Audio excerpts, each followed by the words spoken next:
Thanks for joining us tonight. I'm Kyle Clark. I'm Kim Christensen. Tonight, volunteer rescue groups say they're concerned that cuts at a federal level could trickle down to them.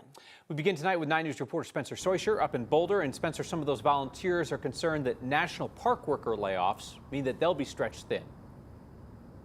Yeah, we're at the Rocky Mountain Rescue Group, and they're funded in part to help with rescues by people in Boulder County and help people across Boulder County. But they also get calls to assist over at Rocky Mountain National Park. And in a world where there could not be enough park rangers, they could be getting a lot of calls.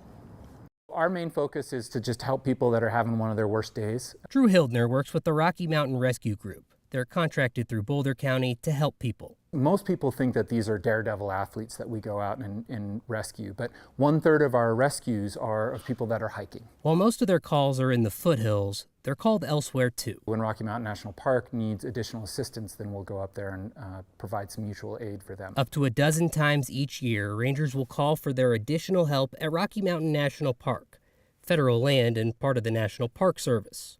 They're happy to lend a hand. And we'll help out where we can, but our priority is Boulder County. The Trump administration, particularly DOJ, has already cut 1,000 national park workers. The Hill reports the Trump administration plans to cut 30% of the National Park Service payroll. We can definitely provide resources if needed, but it is not an ideal situation, certainly. Rocky Mountain Rescue Group has 70 active unpaid members. But if there are significant cuts to park rangers, groups like Rocky Mountain Rescue may be called more frequently, perhaps constantly, and oftentimes they're far away from the park.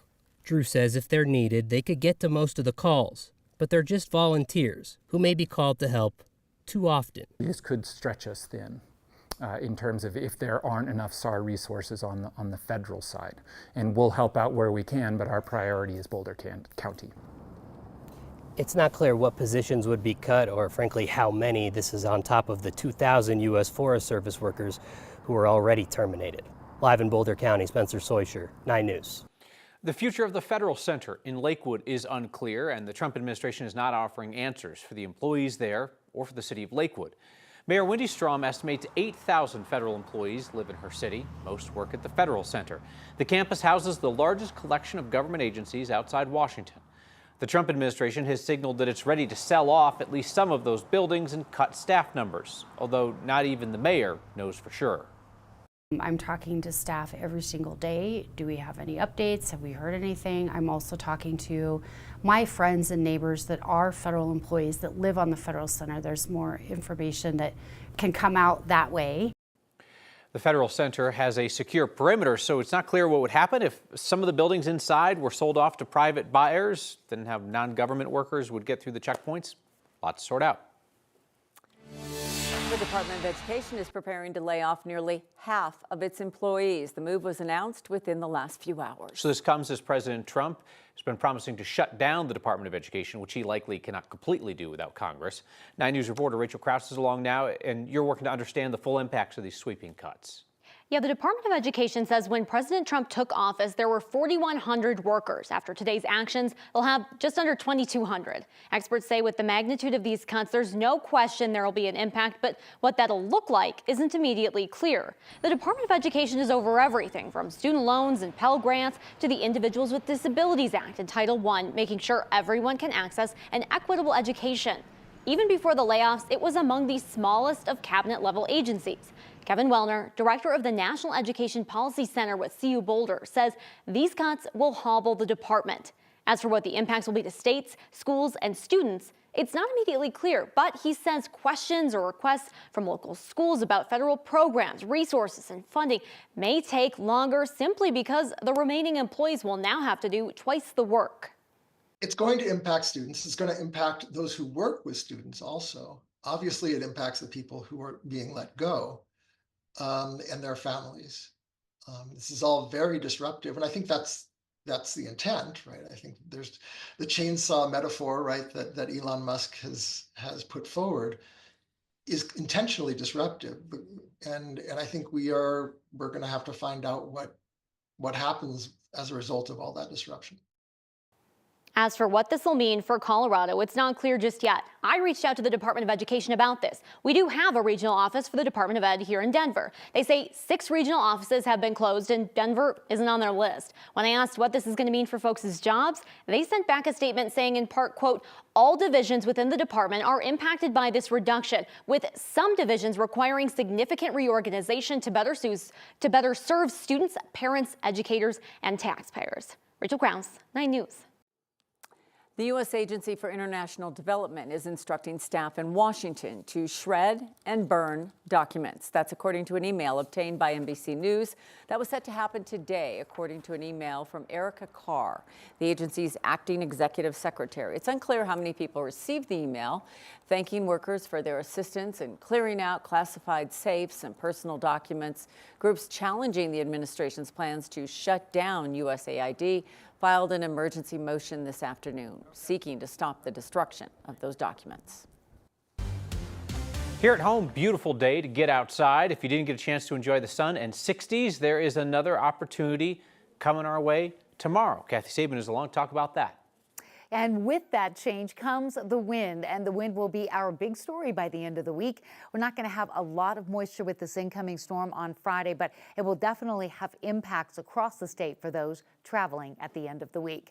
Temperatures today above average. Our high at 69 for Denver, 72 Lamar, 72 in Pueblo. We'd cool back, but still very mild at 9:06 in the evening, 56 degrees in Denver. Winds not really a big factor for us today. Cloud shield coming in ahead of that California storm, still spinning over the southwest. It's headed for southern Colorado. We're only going to see a few high and mid-layer clouds from time to time, not much in the way of rain or snow. Temperatures over the next 12 hours, not overly cold, and we're bouncing right back up above average again tomorrow. We will be talking about elevated fire danger with a fire weather watch in effect and that Friday storm. Some areas will see rain, others snow. Your full forecast is coming up. The Summit County Sheriff's Office is investigating the death of a skier at Keystone. Deputies were called out to the resort about 4 this afternoon. They report a man from the Front Range was heading down the Haywood Trail at a high speed when he lost control, veered off the trail, and collided with a padded light pole. Ski Patrol responded, performed life-saving measures before transporting the skier to Keystone Medical Center, where he was pronounced dead. His name hasn't been released.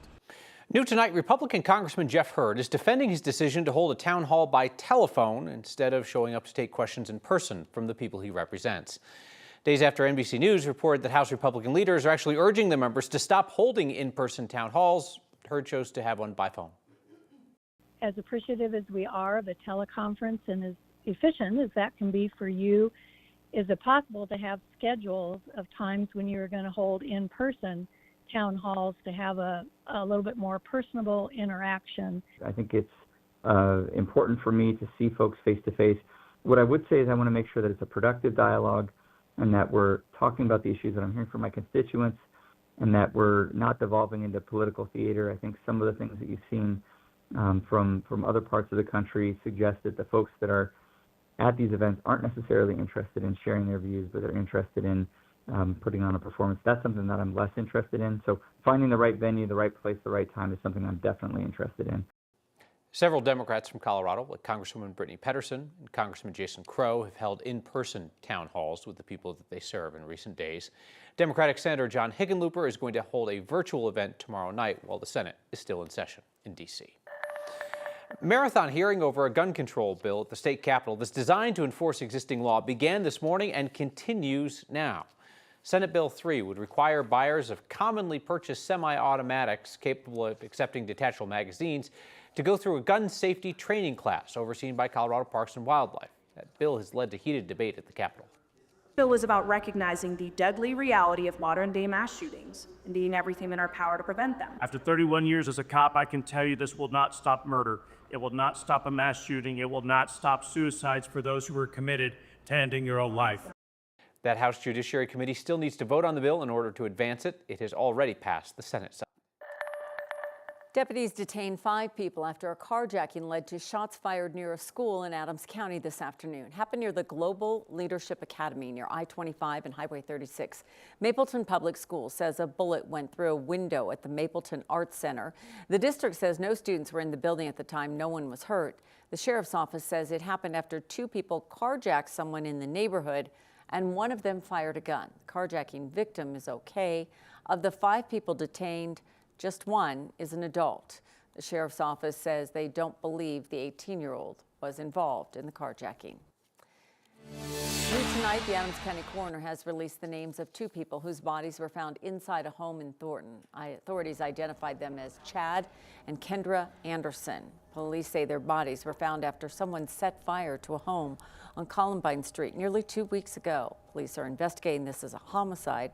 So far, officers haven't made any arrests. If you know anything about what happened, call the number on your screen.